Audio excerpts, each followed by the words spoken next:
An balima kunnafoni cakɛlaw bɔlɔlɔ matrafabaw n'o ye internetu ye aw ni ɲantuma aw bisimila maliweb.net ka don saha an bɛ hakililajigɛ k'a fɔ Modibo Makalu ale ye sɔrɔ kalan dɔnniya ye dɔnnibaga ye n'a bɛ fɔ o ma ko économiste fɛn o fɛn ye sɔrɔ ani sɔrɔbolo sɔrɔ ye o dɔnniya bɛ ale la an ye ɲininkali de kɛ an yɛrɛ la n ko min ye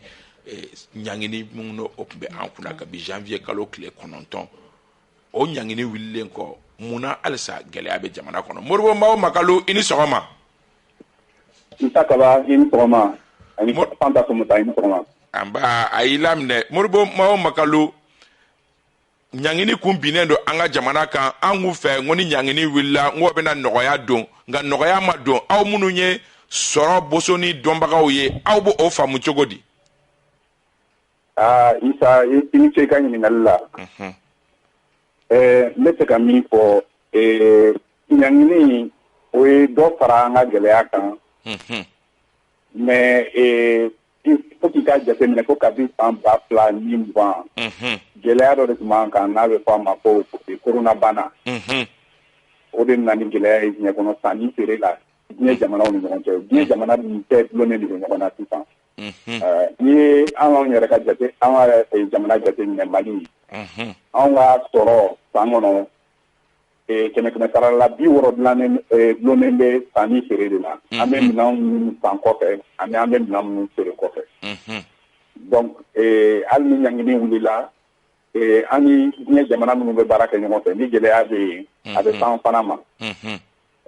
an bɛ jɛkuluba dɔ de kɔnɔ n'a bɛ fɔ a ma ko Union économique et monétaire ouest africaine o ye jamana 8 ye Afrique yan fan fɛ minnu jɔlen bɛ CEPA la bon olu ye fɛn dɔ de bolomada basa n'i y'a jateminɛ diɲɛ jamana bɛɛ ɲɛmaaw sɔrɔ ta sira fɛ u bɛ fɛn fila de laɲini jamanadenw ye sɔrɔ bɛ yiriwa cogoya min na ani fɛnw sɔngɔ o bɛ se ka kɛ o tɛ yɛlɛ cogoya min na n'a bɛ fɔ a ma ko inflation Isa inflation in kɛlen bɛ ka diɲɛ fɛn de ɲɛ kan bi a ɲɔgɔn ma deli ka ye a bɛ san 50 ɲɔgɔn bɔ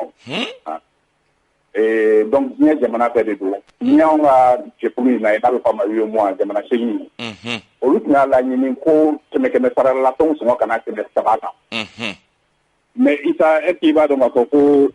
décembre kalo tɛmɛnen fɛnw sɔngɔ yɛlɛla UEMOA kɔnɔ ni 6 de 6 awɔ juin kalo an tun bɛ 7 ɲɔgɔnna de la bi na an bɛ 7 ni tila de la alors que a tun man kan ka tɛmɛ 3 kan mais n'i ye tubabu jamanaw yɛrɛ la hali Amérique olu tun y'a laɲini ko kɛmɛ sara la ko fɛnw sɔngɔ kana tɛmɛ 2 kan Europe jamana 27 fana olu tun y'a ɲini ko kɛmɛ sara la kana tɛmɛ 2 kan mais olu bɛ 8 ni 9 de la donc voilà donc gɛlɛya in diɲɛ bɛɛ de don wa anw fana an bɛ minɛn caman de san kɔfɛ ka bɛɛ an y'an ka yɛrɛma hɔrɔnya ta an bɛ minɛn min san kɔfɛ an t'o feere kɔfɛ wa an ka minɛnw an bɛ min feere kɔfɛ an t'o yɛlɛma mais an bɛ min san kɔfɛ o yɛlɛmanen de don wa balo b'o la ani taji Isa kɛmɛ sara la an bɛ min san kɔfɛ taji kelen ye 25 de bon taji dun bɛ don diɲɛ fɛn bɛɛ de la taji ni engrais olu bɛ feere dollar de la dollar dun fana bonyana euro ma a fanga bonyana CFA fana ma donc an bɛ fɛn fɛn san kɔfɛ sisan o dollar la o bɛɛ de fana sɔngɔ yɛlɛlen bɛ anw ma donc gɛlɛya donna gɛlɛya kɔnɔ quoi bon n'i ye taji fana lajɛ minɛnw bɛ doni a bɛ fɔ ko minɛn minnu b'an fɛ yan ko minɛn olu sɔngɔ bɛ yɛlɛ minnu bɛ dilan an fɛ yan mais doni sira de don parce que n'i bɛ fɛn doni ni dɔ farala doni sɔngɔ kan i b'o fara i ka fɛn sɔngɔ kan awɔ voilà donc o problème de bɛ diɲɛ yɔrɔ bɛɛ mais Modibo walasa ka dɔ bɔ nin kɔlɔlɔ la ka sababu kɛ ko o ko mana kɛ i bɛ taa sɔrɔ fɛɛrɛ b'a la mun bɛ se ka kɛ bi bon fɛɛrɛ min b'a la o bɛ jamana ɲɛmaaw de bolo jamana ɲɛmaaw de ni feerekɛlaw ani minnu bɛ minɛnw dilan n'i y'a ta hali buru ta sira fɛ alikama sɔngɔ yɛlɛla kosɛbɛ barisa mankan bɛ Ukraine i yɛrɛ b'a dɔn alikama yɛrɛ tɛ dilan fɛ yan caman bɛ bɔ kɔfɛ de a caman bɛ bɔ Rusula ni Ukraine de bon gɛlɛya donn'o la a n'a donni sɔngɔ fana parce que bateau fana minɛn bɛ donner bateau tɛ olu fana bɛ pétrole de taji de utiliser donc olu bɛɛ taji bɛ yɛlɛ minɛnw don ni sɔngɔ bɛ yɛlɛ minɛnw yɛrɛ sɔngɔ bɛ yɛlɛ donc jamana ɲɛmaaw de bɛ se ka u ni jamana minnu bɛ sanni feere kɛ n'olu de bɛ ɲɔgɔn ye n'a bɛ fɔ a ma consommateur o ye e ni association ye ani minnu bɛ minɛnw nati ani minnu bɛ minɛnw par exemple boulangerie minnu bɛ buru dilan minnu bɛ grossistes demi grossistes ani détaillants jateminɛ de bɛ kɛ fɔ ka bɛɛ bɛ k'a la jamana ɲɛmaaw bɛ se ka min ye walasa dɔ ka bɔ a sɔngɔ la n'a bɛ fɔ a ma ko subvention subvention kɔrɔ de ye ko jamana nafolo dɔ bɛ yen fɛn dɔw bɛ labila i ye nka a bɛ bɔ jamana nafolo de la mais e fana b'o labila jamanadenw ye walasa dɔ ka bɔ fɛn sɔngɔ la mais o bɛ se ka kɛ waati kunkurunin de la parce que jamanaw yɛrɛ fana bɛɛ bɛ gɛlɛya de la bi parce que sɔrɔw ka dɔgɔ n'a bɛ fɔ a ma ko recette fiscale impôt ni douane o sɔngɔw jiginnen don e yɛrɛ b'a dɔn an bɔra ɲamina min na fana o y'a to jamana ka sɔrɔ dɔgɔyara n'a fɔra k'a ka dɔ bɔ dɔ ka sɔrɔ tɔ la nkɔ tuguni a bɛ na ni gɛlɛya wɛrɛw ye mais wajibi de jamanadenw fɛn dɔ ka k'u ye walasa u bɛ se ka lafiya cogoya min na balo ta sira fɛ ani coût de la vie. Ayiwa Modibo a ɲɛfɔla nin cogoya la tantɔn hakili la jamanaden caman ye faamuya sɔrɔ a la an bɛ i fo ka sɔn wagati o wagati k'i bila jamanadenw ka bolo kan walasa ka ɲɛfɔli k'an ye an b'i fo kɔrɔ. I ni ce Ita.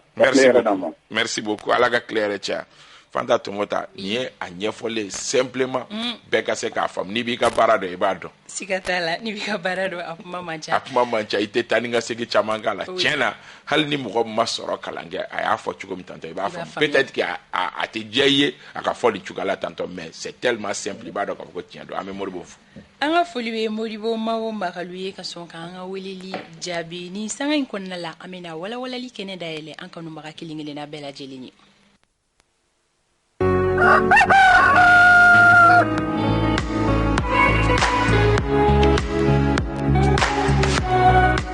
Sanga kɛra 40 nɛgɛ kaɲɛ 8 sanfɛ don o don ni o sanga sera Isa Kaba an bɛ nin kɛnɛ dayɛlɛ an kanubagaw ye don o don an bɛ kumasen dɔ ta ka na o kumasen kɔrɔfɔ kanubagaw ye ani o bɛ tali kɛ waleya min na min b'a to bɛɛ lajɛlen ka se ka kunnafoni jɔnjɔn teliman sɔrɔ ka o to fo u jabala la bisimila. Saha Fanta Tomota an bɛ foli kura ka ɲɛsin i yɛrɛ ma ka foli di an lamɛnbaga n'an filɛbaga kelen-kelenna bɛɛ lajɛlen ma o mana kɛ yɔrɔ o yɔrɔ an b'u fo. A diyara bɛɛ lajɛlen ye bi sɔgɔmaden n'a kumasen sugantili Isa Kaba Sidibe o bɛ tali kɛ bicéphalisme na yalima ni kumasen kɔrɔ ye jumɛn? Bicéphalisme yɛrɛ n'i y'a ta k'a jateminɛ à l'origine kuma jugu tɛ ka sɔrɔ kɛ a bɛ mara ko fɔ mara nka mara mana kɛ ka mara tila maa fila ni ɲɔgɔn cɛ walima jɛkulu fila ni ɲɔgɔn cɛ kuma jugu yɛrɛ tɛ parce que n'i y'a ta ka jateminɛ hali mara taabolo la jamana ɲɛmɔgɔ ale bɛ mara kunkurunin di gouvernement ma a bɛ fɔ o ma ko bicéphalisme a bɛ fɔ o ma état bicéphalique donc o b'a yira k'a fɔ aw bɛ jamana min kɔnɔ mara dɔ bɛ jamanakuntigi bolo o ye tiɲɛ nka a kɛlen don ka mara dɔɔni di gouvernement ma donc o ye sanni kun fila ye bɛɛ b'i ka baara kɛ nka a bɛ ale ka yamaruya kɔnɔ nka tagalen ɲɛfɛ bicéphalisme nana bɔ ɲuman bolo kan k'a kɛ juguman yɛrɛ a bɛ b'a fɔ sanni kun fila n'o y'a sɔrɔ jɛkulu dɔ bɛ yen nɔ jɛkulu min kɔnɔna la i bɛ taa sɔrɔ ɲɛmɔgɔya bɛ maa fila bolo olu bɛ k'a sama u ni ɲɔgɔn cɛ a bɛ fɔ ko ko nin jɛkulu in bicéphalisme bɛ nin jɛkulu kɔnɔ fo o nana yɛlɛn fo hali jamanaw mara kɔnɔna la a nana kɛ yɛrɛ kuma caman n'i y'a mɛn k'a fɔ ko bicéphalisme bɛ jamana min kɔnɔ o kɔrɔ ye k'a fɔ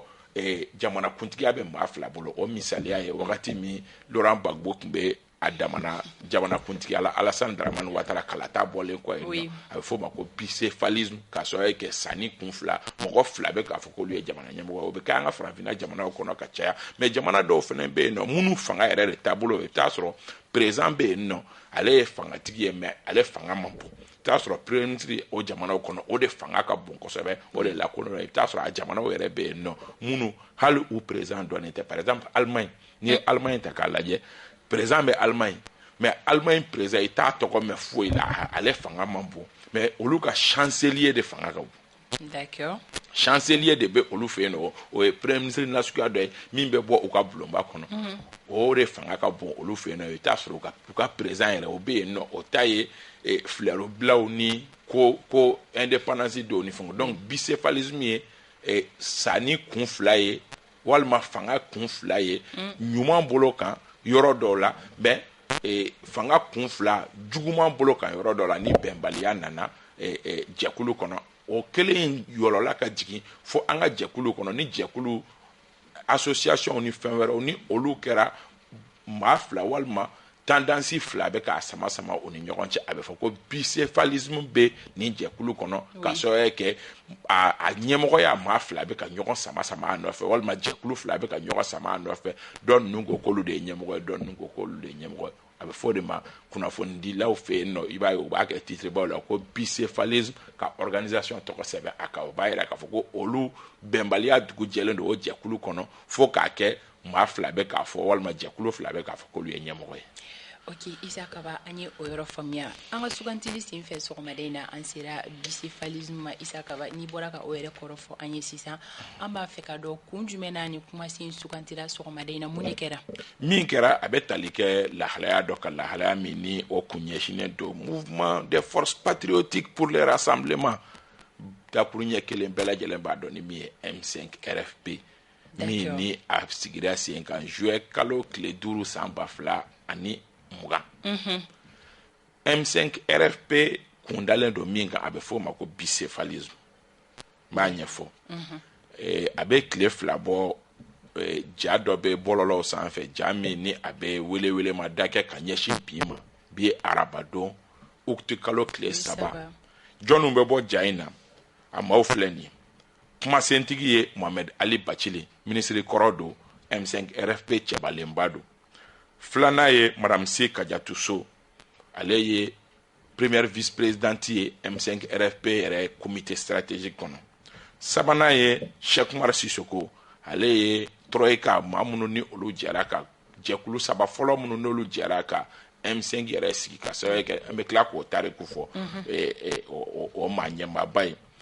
a naaninan ye Koniba Sidibe min ni ale fana ye o troika in o maa dɔ ye ka sababu kɛ FSD o sira fɛ ka fara o kan Modibo Sidibe ni ale ye fara an ka wuli o maa ɲɛmaa ye nka ka fara o kan anw ko Mali o maa ɲɛmaa ye ale fana ye maa ɲɛmaa dankan ka sɔrɔ k'ale ye Madame C Kadiatou Sow ka dankan ye ani maa wɛrɛw maa minnu ni an tɛ se ka olu ni ninnu da ɲɔgɔn ma ka sɔrɔ kɛ ninnu kelen-kelenna bɛɛ lajɛlen ye ministeriyaw ni premier ministeriyaw ni jɔyɔrɔba wɛrɛw kɛ jamana kɔnɔ wa u fanga M5 kɔnɔ o kun kɛlen don ka fangaba di M5 ma ja in kɔnɔ olu b'a fɔ k'a fɔ ko olu kɛlen don ka kunbɛn dɔ boloda bi arabadoya yɛrɛ la a bɛ tile 2 bɔ a video bɛ minnu na bɔlɔlɔ sanfɛ min ni hakilina min b'u la o ye M5 RFP nka fɛn kura b'a ka Mali kura M5 RFP Mali kura ko o kunkan kuma de don k'o bɛna lajɛrɛ dɔ kɛ bi arabadonya la min na o bɛna a kungun n'a ɲɛɲɛ da jamanadenw tulo kan ɲininkali bɛ yen yalima o bɛna M5 RFP Mali kura min sigi tantɔ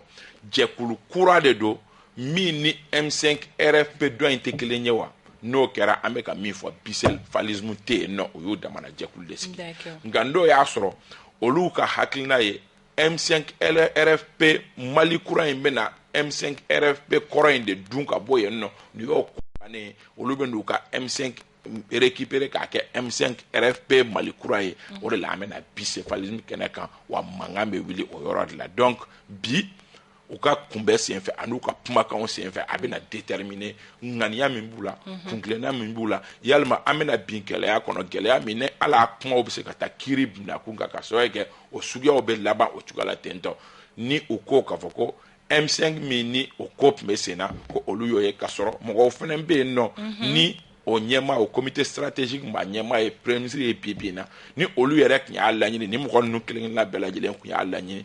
ko premier ministre ka bɔ comité stratégique ɲɛmɔgɔya la ka sɔrɔ k'a bɛ premier ministre la bi an y'o kumaw kɛ yan nɔ o kumaw gɛlɛyara k'an dan ye u ni ɲɔgɔn cɛ fo bolo se ɲɔgɔnmaw bɔra a la mɔgɔ dɔw ko k'olu ka guloki fara la k'olu bugɔra k'olu gɛnna kiri ni wɔyɔ wulila o ko la maintenant u bɛna o comité stratégique mɔgɔw o balaye ka bɔ yen de k'a fɔ ko o yɛlɛmara ka don M5 RFP Mali kura kɔnɔ wa n'o de kɛra gɛlɛyaw bɛna dɔ in mɔgɔw kabi kunnafoni fɔra u caman fana ye réaction kɛ o dɔ ye Kader Maïga ale yɛrɛ ye kunnafonidilaw wele a ko c'est un non événement ko ka sɔrɔ ko mɔgɔ fɛn fɛn kunkolo bɛ ja in na k'a kelen-kelenna si tɛ M5 kɔnɔ k'u kun ye M5 ko dabila pe ku ko ku sentala ton nu ta dalute olanga madame Sikaja Tusoni anko Mali ni ale ni Modibo Sidibé bola olu koni ya jeya u ye bataki yɛrɛ bɔ k'u tɛ M5 la bilen donc ni olu bɛ M5 ko wɛrɛ la o bɛ se ka kɛ M5 kura de mais parce que olu y'o jeya kolo to la mais tɔ fila tɔ ninnu Koniba Sidibé Cheikh Oumar ma olu ka lettre ye ma Bathily ka lettre ye nu togo fɛnɛ kun bɛ foroba baro kɛnɛ kan surɔ Idrissa Sidibé Janjo Massa o fɛnɛ ye M5 RFP min comité stratégique ɲɛmɔgɔ ye Choguel ye o fɛnɛ y'o kuma kelen do fɔ ko ninnu kelen-kelenna si ko wagati min k'a gɛlɛyara ko u ma sɔn ka na kɛlɛ kɛ o wagati k'u ye kulun bila wagati ko mais ko bibi na comme ngunu kɔnɔna ka di k'u bɛna M5 wɛrɛ créer donc ninnu ye kuma minnu n'an dayinnen do nka bi M5 RFP Mali kura mɔgɔw ka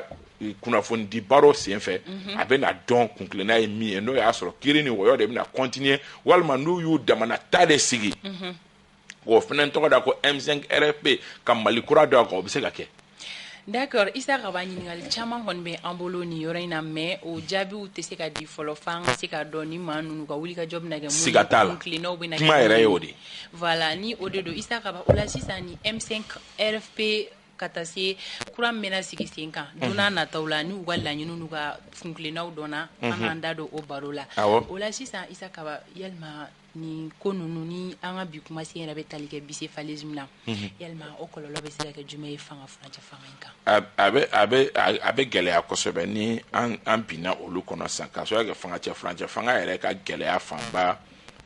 depuis baara ninnu daminɛna gɛlɛya fanba ma bɔ hali Gwara Dabaw yɛrɛ fan fɛ mais fangacɛ furancɛ fanga kɔnɔna yɛrɛ gɛlɛyaw fanbaw bɔra yen nɔ de cogo di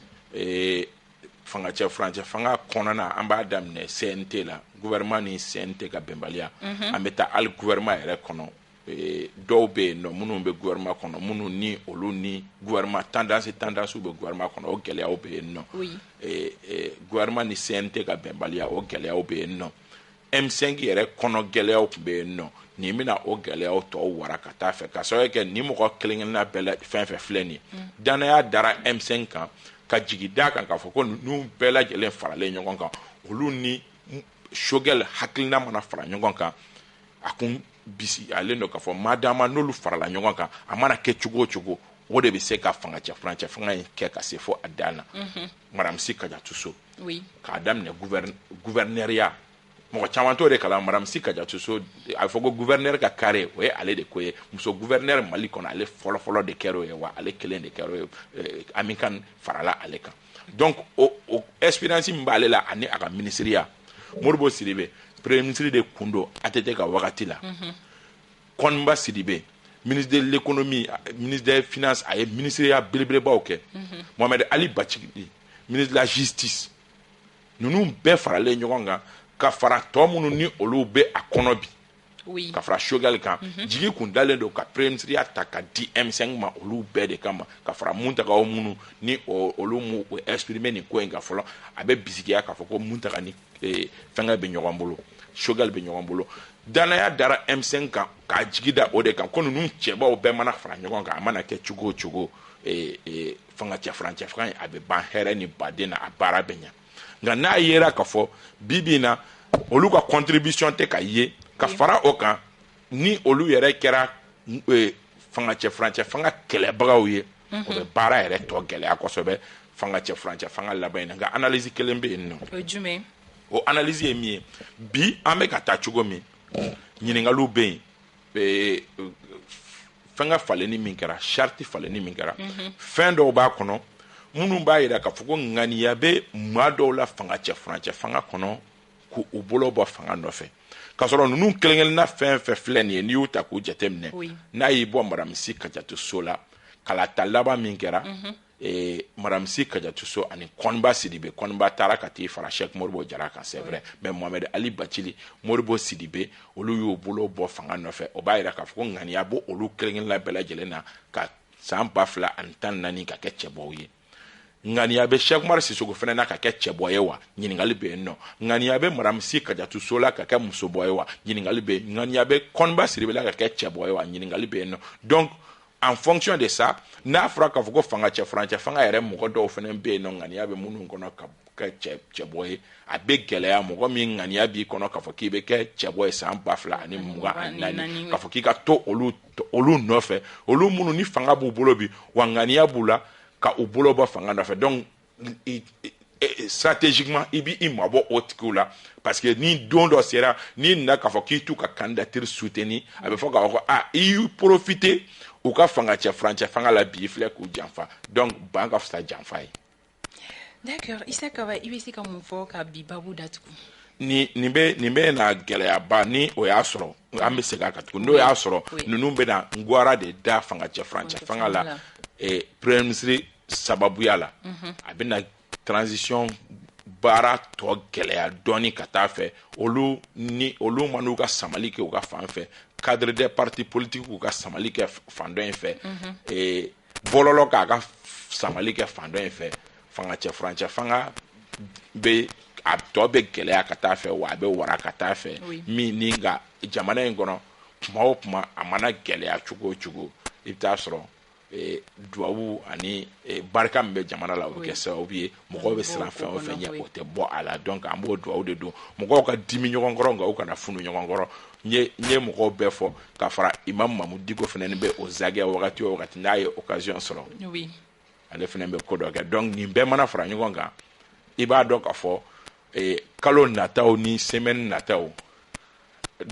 dossier bɛ sɔn ka caya an yɛrɛ bolo wa kuma caman bɛ sɔn ka fɔ jɛmukan yɛrɛ kɔnɔ. Siga t'a la Issa Kaba o yɛrɛ bɛ dansigi sɔgɔmada in na jɛmukan na